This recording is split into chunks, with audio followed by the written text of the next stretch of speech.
సింహంలా బతకాలి మనిషి, నక్కలాగా పులిలాగా గుంట నక్కలాగా బతకూడదు.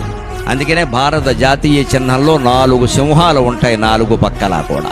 నీ జీవితంలో బ్రహ్మచర్యం, గార్హస్థ్యం, గృహస్థాశ్రమం, వానప్రస్థం, సన్యాసం, ఏ దశలో నువ్వు ఉన్నా సరే సింహంలాగే బతుకు. త్యాగం కోసం బతుకు, నీ కోసం నువ్వు బతకద్దు, దేశం కోసం బతుకు, ధర్మం కోసం బతుకు.